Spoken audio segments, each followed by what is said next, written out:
I'm Scrub. I'm not so Scrub. And we're Game Scrubs. Hey, it's Goes Love. What's up? Welcome to Game Scrubs number 7. Perfect. Oh, man. It's as good as it's going to be on the first try. Just going to deafen you with me screaming into my microphone. Oh, yeah. I probably should have backed up a little bit there, huh? Gotta roll. Hey, you know what? All the best podcasts start off really loud to get your attention, and then they roll it back a bit. They roll it back. Exactly. We start with the air raid sirens, and then we roll it back. Yeah. Just like, well, never mind. Oh, my God. Politics, yeah. That'll be later. What? A minute in, and I've already coughed? Perfect. Perfect. Yeah, we got that political stuff coming up later, so we don't have to go into anything now. Speaking of which, we don't cover politics on this podcast necessarily, unless they come up like they will shortly, but not in like a deep dive sort of way, just whatever. This isn't a political podcast. This is a gaming podcast. This is the best fucking gaming podcast out there, and don't let anyone tell you otherwise. Yeah. It's a fact. We even have our own podcasts. Yeah. Say hello to the people. Just purrs. You gotta do the patented cat yodeling technique. Oh, yeah. I don't have any socks on her, though. Oh. Just purrs. She's like, this is all I wanted. Yeah, Kinnick, I think, is somewhere else. Otherwise, I'd be grabbing him and, I don't know, jiggling his belly or something. Shaking him. Yeah. Wasn't I doing that on a podcast recently? Yeah. I just had him up and I was like going like this. It helped his alignment in his back.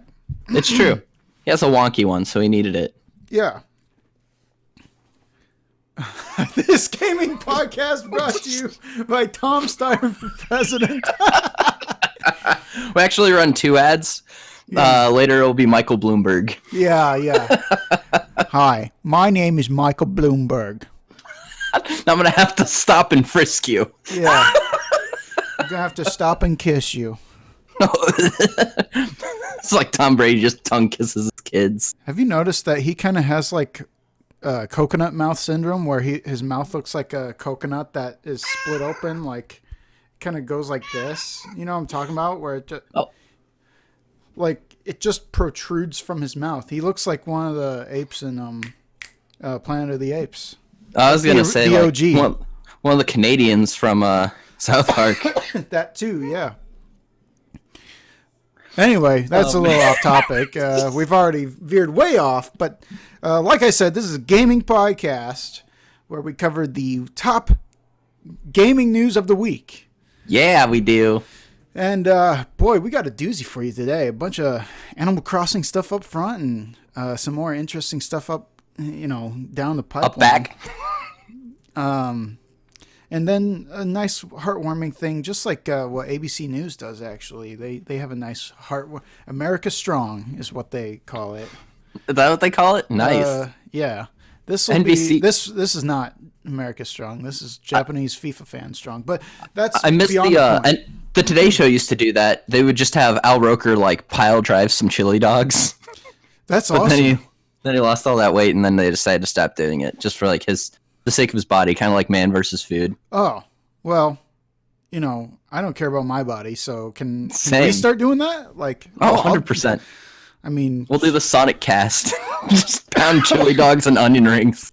By the way, it's not up yet, but I swear to gosh that once we establish a Patreon, one of the tiers, I'm not sure how high. It might just be like $8, because then that's 16 boxes of terrible Hy-Vee mac and cheese. Oh my God.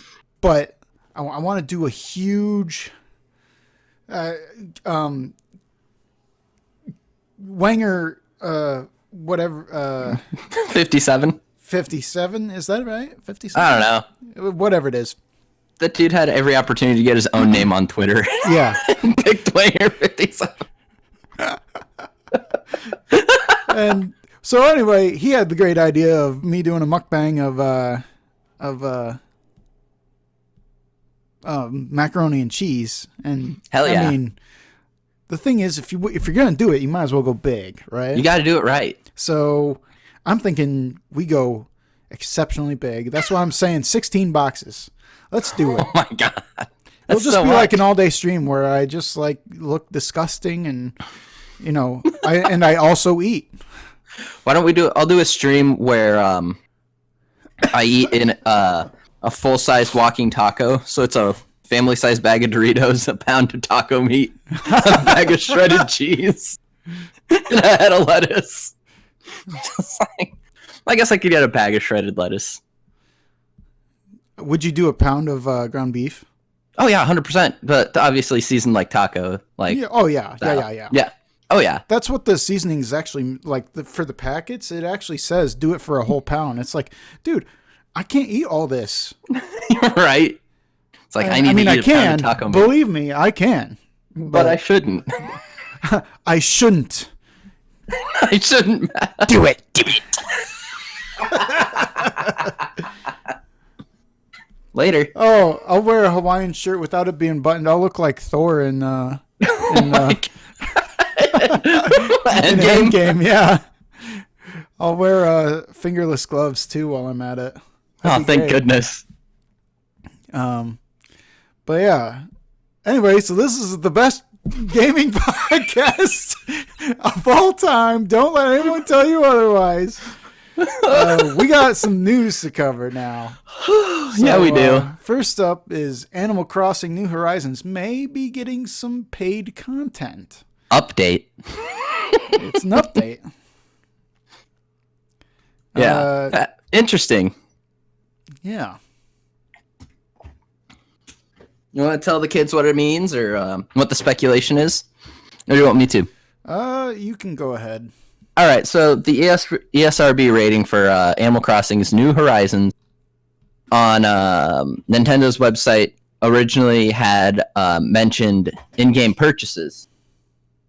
And a lot of people were terrified because Animal Crossing Pocket Camp made a hell of a ton of money for Nintendo, still does, and it was from in-game purchases. But speculation is based on what happened with Luigi's Mansion 3 and Fire Emblem The Three Houses. It's just going to be that. It's just going to be DLC and stuff like that instead of like buying bells and awful gotcha mechanics like that in Pocket Camp. Yeah, I uninstalled because of all that crap because, I mean, it was fun at first because there wasn't a whole lot. Mm-hmm. But then, like, it was just constant tsunami waves of BS stuff that, like, I don't need it all, man. I just wanted to have a good time. Not the deeper you get. And then it wasn't a good time. Luckily, you didn't get that Stockholm syndrome that so many Animal Crossing players get. Yeah. Oh, I might as well. Well, no. I mean, I still play Fire Emblem Heroes, though, so who's the clown now? You know? But, yeah. Yeah, that's really exciting. Hopefully it is just DLC and not microtransactions. Right. I mean, who knows? Why not both? Yeah. Why not? Porque no los dos. I mean, at this point in, the gaming industry, if you're making a game and not thinking of the microtransactions you could be getting, what are you, stupid? Are you even making a game? Come on. It's not a game. That's the real game, is how much more money can we siphon from you suckers? You dumb bastards. You idiots. Idiots. Ugh. Well, Josh. Yeah. And for those of you that think that you're going to be getting the bundle, you won't. Yeah, you won't. The Animal Crossing Switch console pre-orders are officially sold out.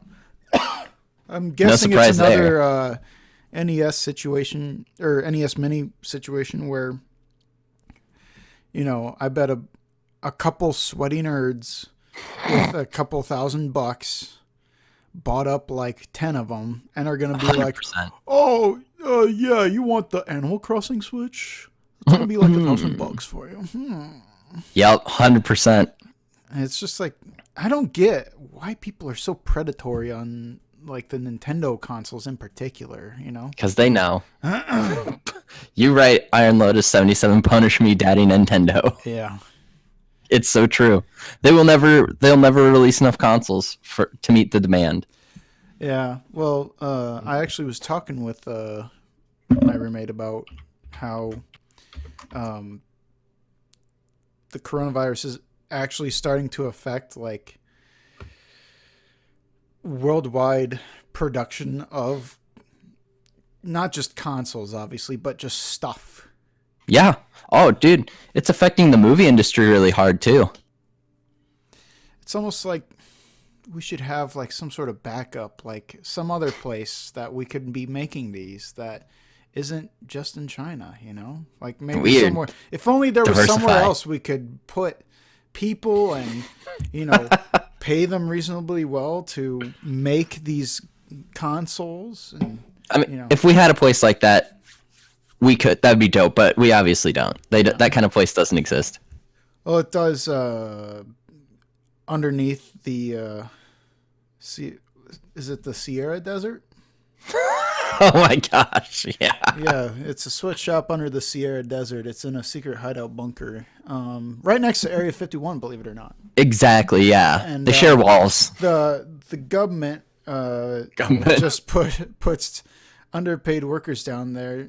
It's a bunch of people that they just scoop up off the streets at a young age, and I don't know where I'm going with this. Okay, so what they do is they I don't know if you're familiar with it, but New York tries to push homeless people out of the state, and they think there's speculation that they keep pushing them to New Jersey and other surrounding states, but they're actually being pushed under the Sierra Nevada desert and being tested on it at Area 51. That's why it was all That's started. why The meme where was the alien started. footage comes from. They're just actually homeless people.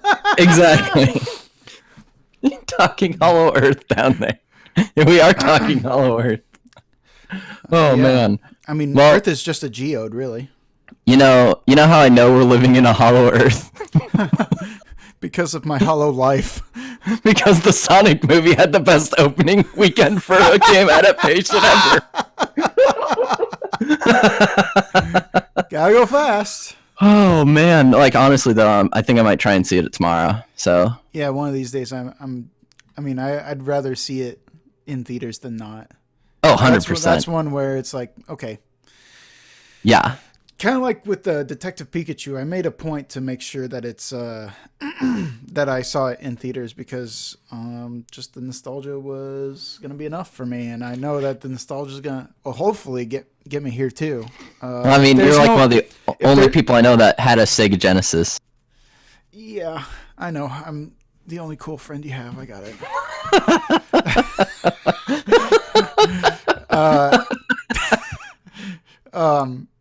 But what the fuck? Oh, if there's no mention of a chili dog in this movie, I'm walking out. I mean, man. But I won't know until the end. So I guess I'll just walk out with the rest of everybody. The post-credit scene is just him crushing chili dogs. Yeah. This is really exciting though. Like they deserve it after going in and redoing all of that. Yeah, for sure. Like holy cow! I mean, Sonic looks so much better now. Yeah. Good enough that like we are almost obligated to go see it, right? Because the internet threw up such an uproar about Yeah, that shit. Here's the thing, though. We are not obligated to, right? Those people are. The people that were bitching need to go see it. It's Every true. one of those trolly motherfuckers needs to get their asses in those seats and watch that fucking movie that they were gonna bitch about all freaking day. For what? For an admittedly bad design? Yes, of course. Yes. But I mean, when has Sonic been good? I'd say the last like truly good Sonic game was Sonic 06. I've heard good things about Sonic Colors. Sonic Colors is decent. Mania is supposed to be really good. Mania is good. I can confirm that. But that's because it's like classic Mario. It's not, it's like Damn. classic Sonic. Yeah. Not the 3D stuff. I mean, there's some 3D with the Chaos Emeralds, I guess. But like, still. like the usual, like turn the red balls blue and so on and so forth. I'm just like, I don't need to do that. I already got enough blue balls. Anyway. Yeah. Wow. Exactly. Yeah. I'm excited for it. I'm happy that they had a good opening weekend. I do want to check it out. It's really surprising to me that it beat out Warcraft, though. Dude, Warcraft blew. Well, I'm just saying, there's like so many people that were playing Warcraft back in like 2007 to 2010. Yeah, but when did this movie come out, dude? I know. But what I'm saying is like people that, I don't know, like I imagined more of a following, I guess, saying, yeah, I want to go see the Warcraft movie, you know? Yeah.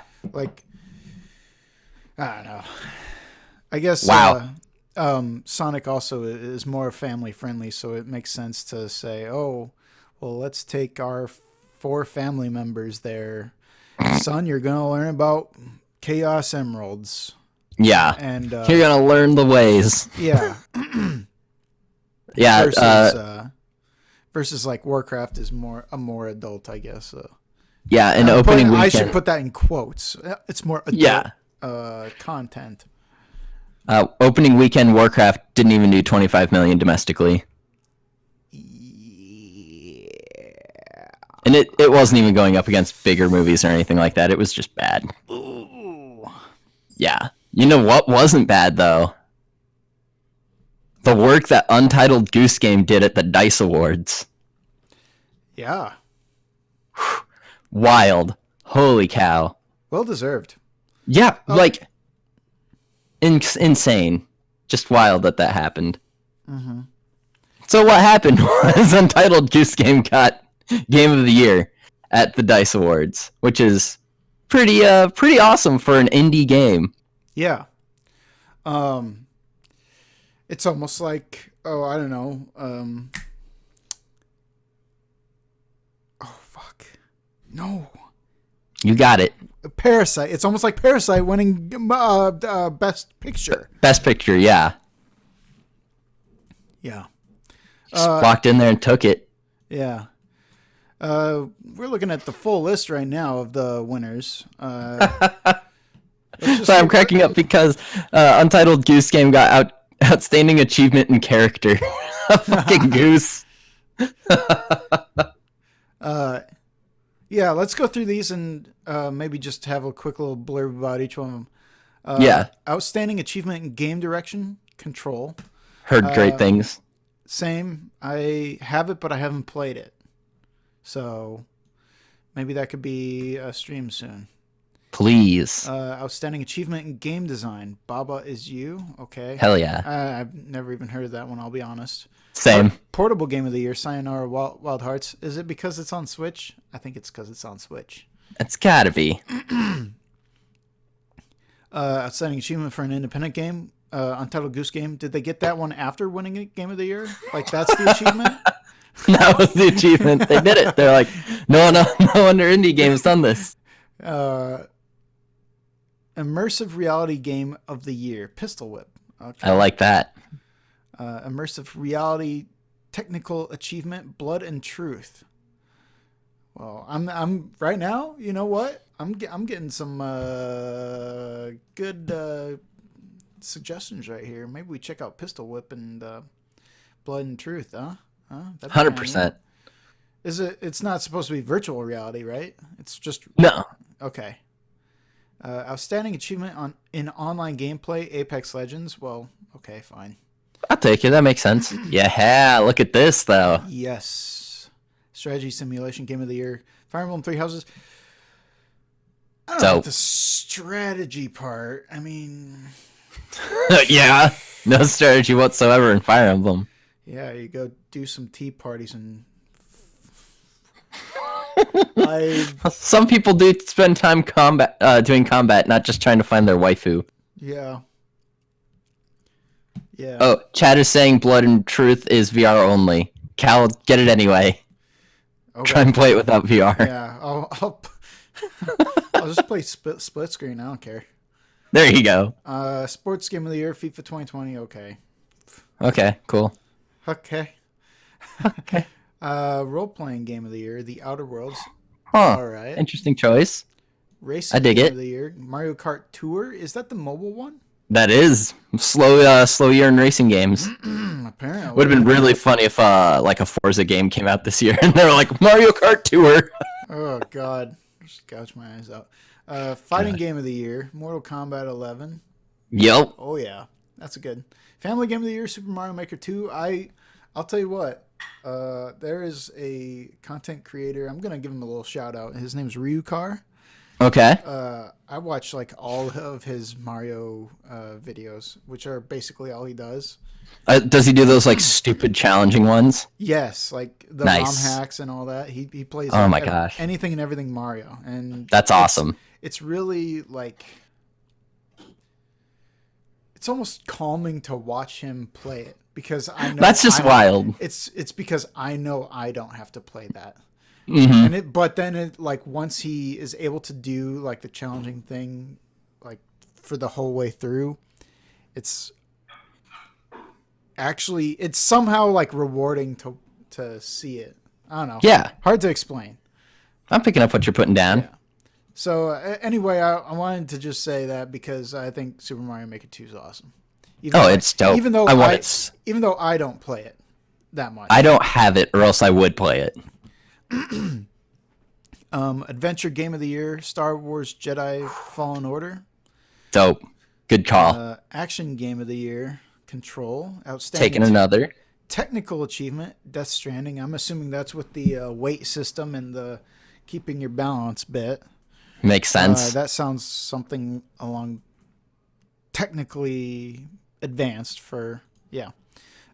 Outstanding achievement in story, Disco Elysium. Well, you'd agree with that, wouldn't you say? I'd say there's plenty of story to read. I mean, my God, the first day took me 12 hours to complete. So, yeah, yeah. Outstanding achievement in audio design, Death Stranding again. Makes sense. Outstanding achievement in original music composition, Control. Nice. Outstanding, yeah, there you go. There's your. Here we go. Untitled Goose Game. Outstanding achievement in art direction, Control. Nice. Then to round it out, good old outstanding achievement in animation, Luigi's Mansion 3. Yeah. That's dope. Let's see. Well, I was gonna say anyway. Yeah, those all seem like pretty good choices. Yeah. Sports game of the year. I mean, what else is gonna come out? You know. Exactly. Are they gonna Like get honestly, who Madden? cares? Especially after Madden got found out with the whole, like they noticed in the out of bounds that there was Madden 19 still like there. That's just so lazy, dude. And they weren't gonna give it to WWE or whatever it is. Why wouldn't they give it to WWE 2020? Because it was a buggy piece of shit when it came out.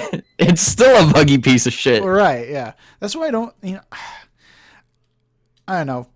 The closest thing to a wrestling game that I've enjoyed was actually oh no.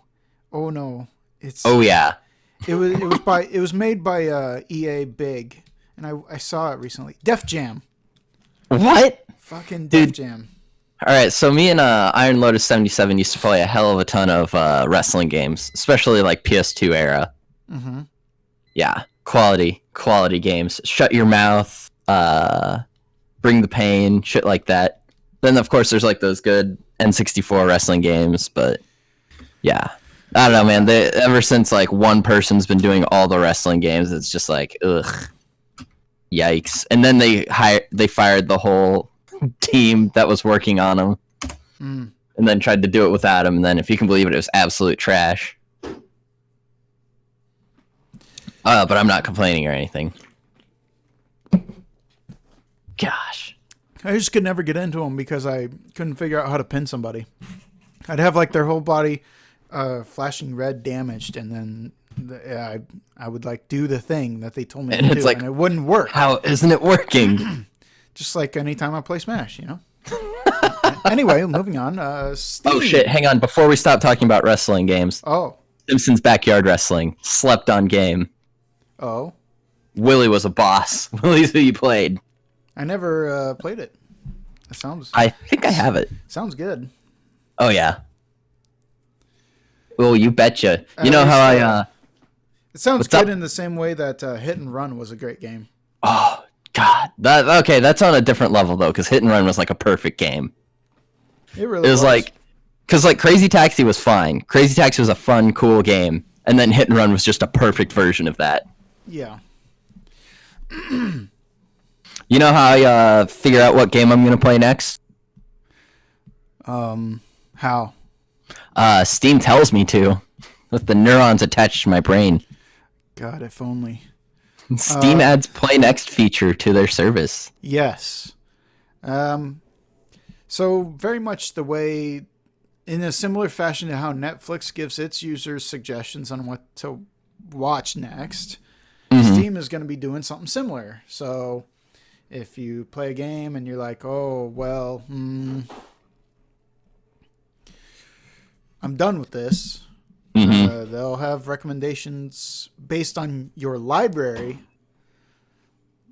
not necessarily the store. So Yeah. it'll scan through your own library, which I think for some of us with, I don't know, like 300 plus games, I guess, and only like 20 or so like actually active, that might be helpful, you know?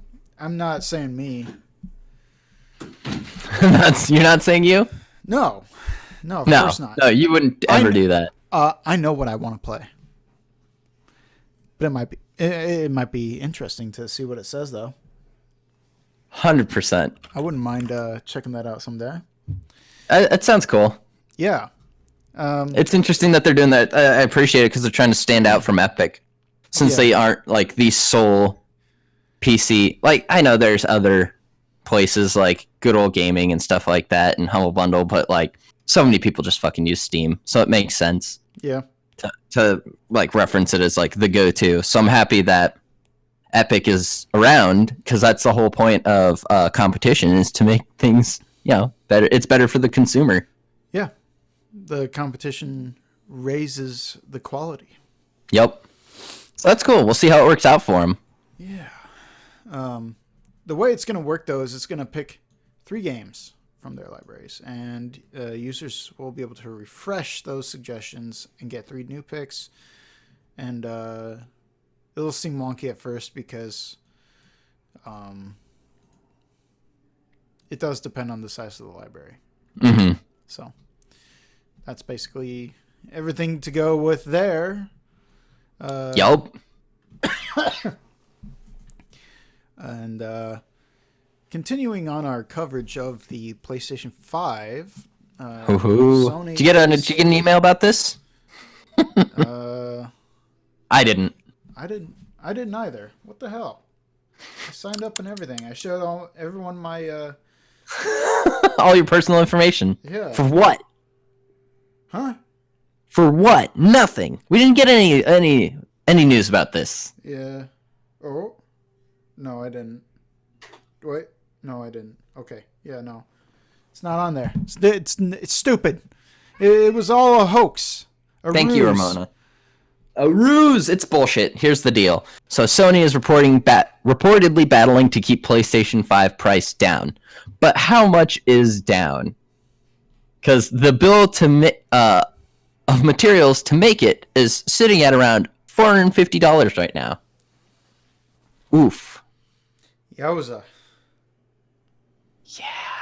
I mean, like, when you think about it, getting like a good solid state drive is pretty pricey, and they're claiming that they're going to have really good ones for the PS5, so that's going to be a pretty big chunk of it. I don't know. I mean, solid state drives aren't that hard to find on for cheap anymore. I think, yeah, but like PlayStation isn't like Microsoft. They have a certain level of like quality that they want to reach.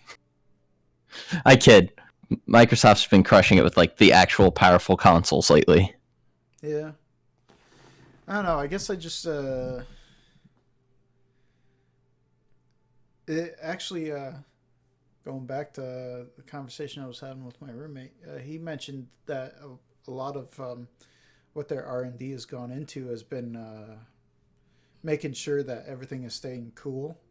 That makes sense. And that's why some of these early kits that are some of the photos are showing have like these semi odd looking designs, but they are just full of vents essentially. Yup, they got that good pizza cooker in there. Yeah, it looks like a pizzazz. Yup. No, it doesn't look like a pizzazz at all, but that was just the first thing that came to mind. Chat's saying that considering that it's basically like a PC, people need to get on board for a higher price, and like you get what like you pay for. You're gonna have a higher power machine. It's gonna cost more. You get what you fucking deserve. Man, I love The King of Comedy. Good movie. Yeah. Gosh. I don't know. I mean, my thing is like, I already have a PS4. Yeah. I mean, You have a gold PS4 too. You have the gold PS4 Pro. no, I don't. It's not Pro. What? It's a Oh, Slim. it's not a Pro. It's a Slim. Sorry. Yeah. Still dope. I don't know. I like if the exclusives are still gonna play. Like if I can still play Last of Us 2 and Ghost of Tsushima on that Slim, I'm fine with that. Yeah, it'll take a little bit to make you get a PS5, right? Yeah, like I would prefer to play it on there. Mm-hmm. If those are going to be exclusives there, then to like immediately upgrade. You know what I'm saying? I'm trying to make sure I say this right. Yeah. I'd rather play them right away on the PS4 there than upgrade and spend all that money just for those, you know? I'd rather have like a more significant library for the PS5 before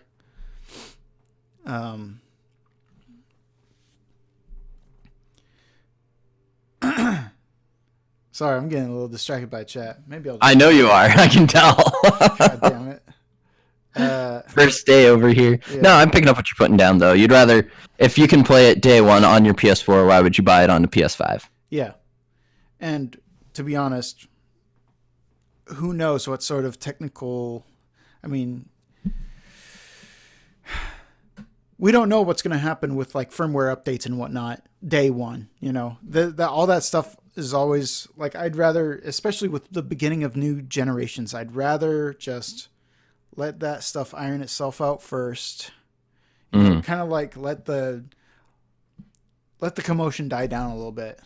Yeah. Maybe wait a year until the next holiday season when there's some sort of nice bundle. There's going to be those deals. You know. Man, that I know our fellow Admiral Akbar got PS4 day one. He was like the fourth person at the GameStop we were at to get one. Wow. It was pretty exciting. That'd be cool. But I remember the earliest I've ever been to any sort of gaming thing was I showed up at 6:00 p.m. for Mass Effect 3's launch. Oh man, I'm sorry. I'm not. That game was terrific, but Ending was the best. yeah, genuinely, because the whole game was an ending. God damn it, fucking idiots. You. It gets a lot of hate. Mass Effect 3 gets unnecessary hate. That's just a fact. That is true. No doubt about it. And by the way, that's they dope, still though. have those multiplayer lobbies open so that people can get the actual endings. That's cool. Yeah. Which they don't need to do, but they do. And I appreciate that. Yeah. So, anyway. You know what I appreciate? Moving on to the next topic. I was going to say when Epic's boss, good old Tim Sweeney, makes confusing comments about games and politics that don't make any sense. Yeah. Tim Sweeney's an interesting man. He's all over the place. At least he's not. At least it's not like his name's backwards or anything. Sweeney Tim. Sweeney Tim. He's the musical we were robbed of. Yeah. Instead, we had to watch Sweeney Todd, some loser with a barbershop that killed people. Sweeney Tim's actually a really nice guy. He donates to the poor and eats the rich. Yeah. He puts them in a bowl of soup and he makes chili dogs with them and then feeds them to Sonic the Hedgehog.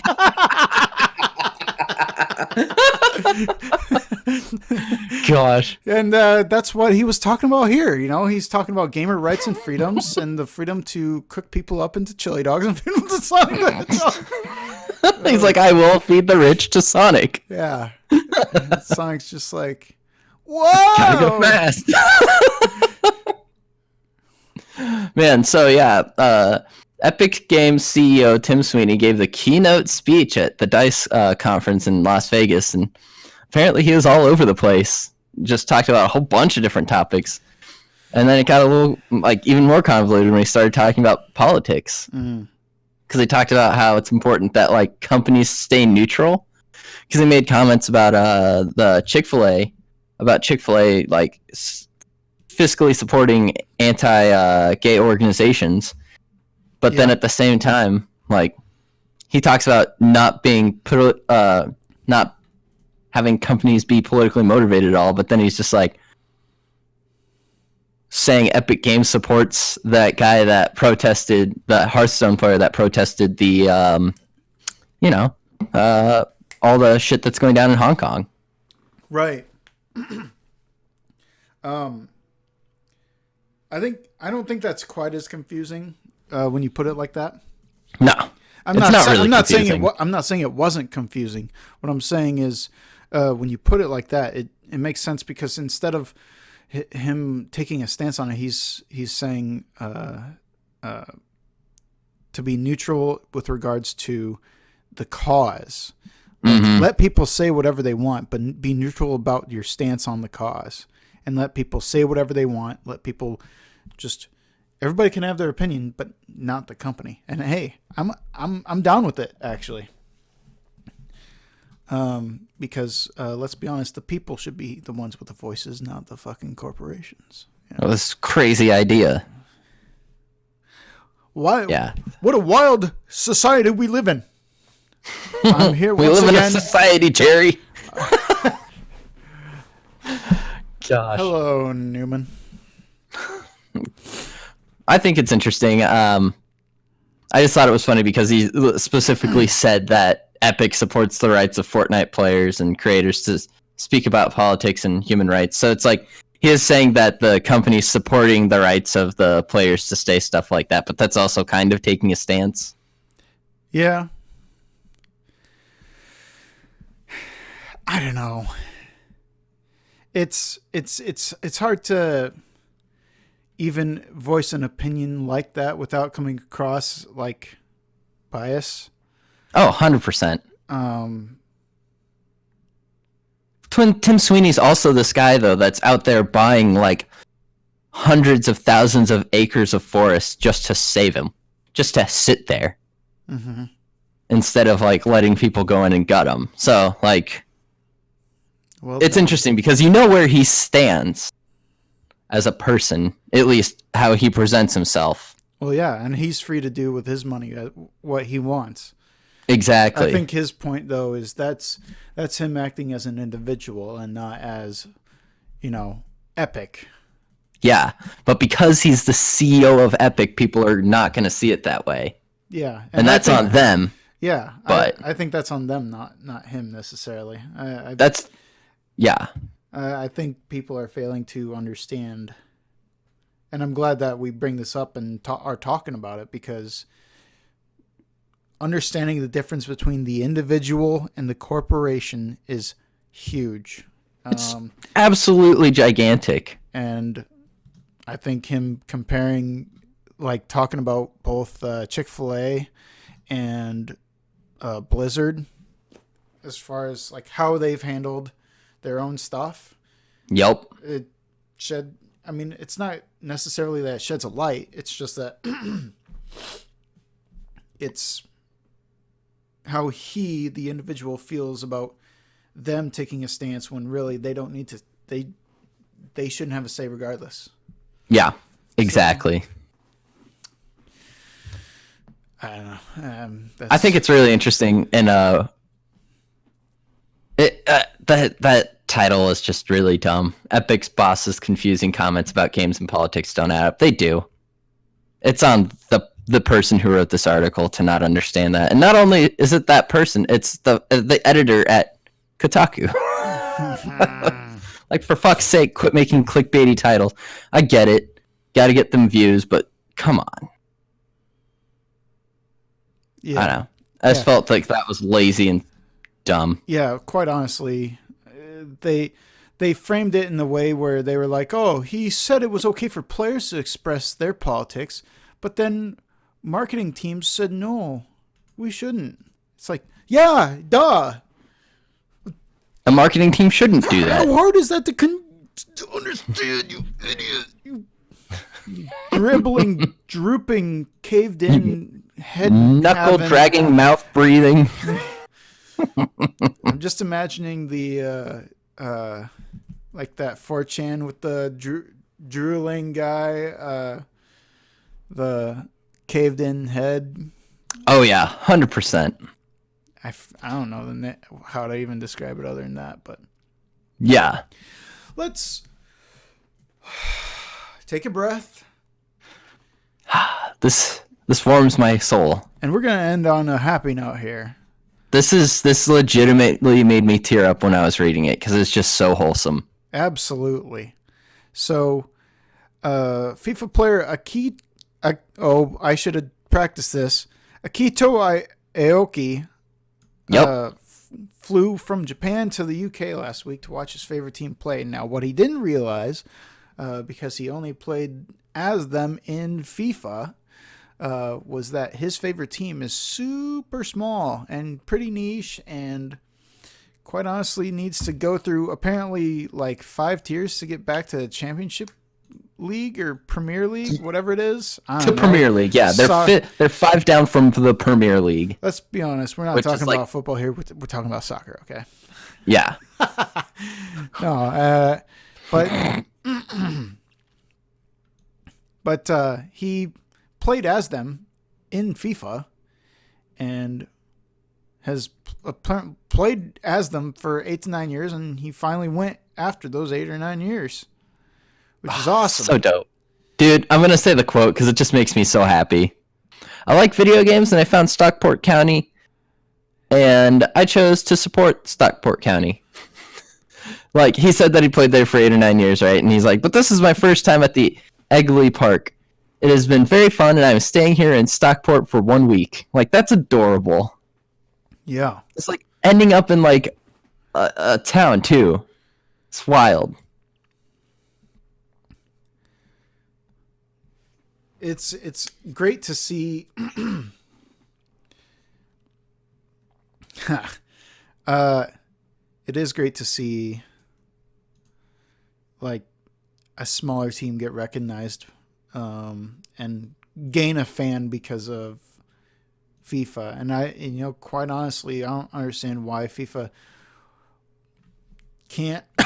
I mean, their game of the year, right? Their soccer or their sports game of the year. Why can't they just like shove in some more like smaller teams?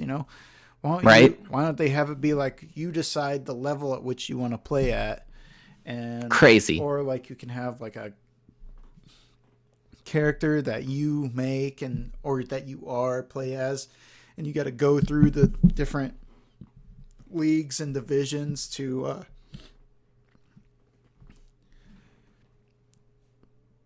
work your way up. I think that'd be awesome as a concept for FIFA. It's crazy idea. Like back in the day when you could like create a player in NCAA football and then transfer them through a memory card to Madden. Mm-hmm. Just amazing. Such a cool concept. I did that. It was great. It was pretty incredible for like technology at the time and stuff like that. That was so awesome. Yeah. when I was doing it, I remember being like, "There's no way this is gonna freaking work," and then it did. When I was doing and I was like, "Whoa!" when I was doing it, I made an 8-foot tall running back named Troy Trafton. Oh my god! That was so big that people would bounce off him. He was so slow, but he could almost always get you 5 yards. Just So five? well, I mean, because eventually you get like Bad 4 or knees? 5 guys on him, they bring him down. He was so damn slow, it's not like he could break away. But it was great because I'm like, man, I need a yard here. I'll just send in Troy. He just lumber his way through there, get me my 5 yards that I needed. Mm. But yeah, this is so cool. This hopefully, like you said, will shine a light on like something FIFA could be doing better. Yeah, highlighting the smaller teams. Yeah, Why not? it's great. I'm so excited. This was so great. Such a good note to end on. Absolutely. Good guy. Well, what have you been playing lately? Oh, you know what I've been playing. I know you've been playing played- some Smash. I played a whole hour of Mario Kart this week. And then way too much Smash Bros. Mm. Not enough, really. Can't get enough. Yeah. And then, yeah, that's all I've been playing, really. Just Mario, just Smash Bros. And a little bit of Mario Kart. Just a little tasty taste. How about you? What you been playing? Shitload of Overwatch. Yeah, you have. Really, people, you got to get in on these streams. I'm telling you right now, They are they're amazing. Some of the most fun. Like, they are such fun. Only the highest quality of streams. Well, no, that's not true, unfortunately. I was watching the tapes back, and I don't know, maybe I got to tune up. I got to tune up OBS or something to be able to keep up. But, like, it gets really pixelated when I'm in the heat of battle. Oh, man. When So- the part where you want the least pixelization. Pretty much, yeah. That's rough. So, I'm going to have to dick around with OBS a little bit and see if I can't fix that somehow. Because I should have the rig to be able to, run 1080p, 60 frames a second. So Yup. it's just a matter of tuning OBS, the software now, I guess. So. Mm-hmm. I already mentioned I'm kind of passively playing Fire Emblem Heroes. Yup.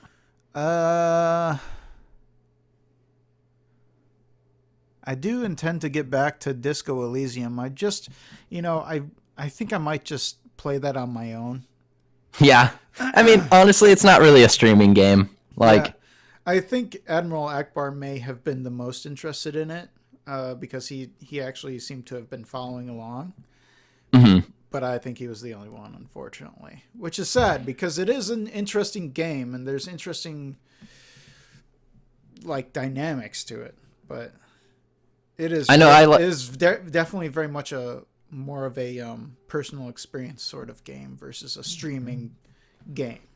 Mm-hmm. I would hop in, and it was really interesting, but I just had no idea what was happening because I missed like the hour or two before that, and I'm like, I don't even know where I am right now. I mean, half the game is him just having conversations in his head, which Yeah. if you just jump in on and you don't know where it's coming from in the first place, it's meaningless content. Whereas Overwatch is extremely watchable. Every match is like a 10 to 15 minute thing, Mm-hmm. and you move on, So that's why I've been streaming that more lately. Yeah. And why I might continue to stream more of that than some of these other games that I could be playing. Yeah. Whenever I get around to getting Untitled Goose Game, I'll definitely stream it. Actually, shoot. Oh, I already got rid of that. Okay. Well, Okay. but I am looking to maybe we can check out Sayonara Oh, yeah. Wild Hearts. Is that it? Yeah. We can check that out. I have that, or I'm not sure if, no, I don't have that game. I have Grease. Ooh. GRIS. Yeah. That was a artsy fartsy looking game and looked pretty neat. So there's that. Then Return of the Obra Dinn, which is the one that looks like kind of like a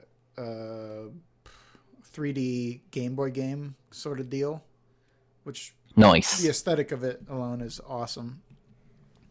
So there's a couple games that I might kind of dive into alone first, just to make sure that they're like good enough and worthwhile for streaming. Yeah, for sure. But I don't know. At this point, it's becoming more like behind the scenes talk. But full transparency. Yeah, you all know what's happening now. Yeah, as far as like why we're choosing the game, we want our streams to be entertaining first and foremost. So there's no reason to, and I believe I actually expressed that on air too a while back with Disco Elysium, that it wasn't very much of a streaming game as it is just like a interesting good game. So yeah. Anyway, I think that's going to do it for today. That's it. That was the Game Scrubs podcast. Thanks for tuning in, everyone. If you like this, make sure to give us a thumbs up, a favorite, like, subscribe on YouTube and Twitch. We also give us a good follow on Twitch. Yeah, you can't subscribe to us yet on Twitch. Not yet. We're close. There. Tell your friends. Tell everyone you know. We're only 17 away right now. Don't listen to the other guy. Bring out your wife. Bring out your kids. Don't listen to Bon Scott. Liar in ACDC. Don't hide your kids. Don't hide your wife. We need everyone following us up in here. So, yeah. Thanks again for watching, everybody. And we will see you on the next one. Toodaloo. Catch you on the flippity flop.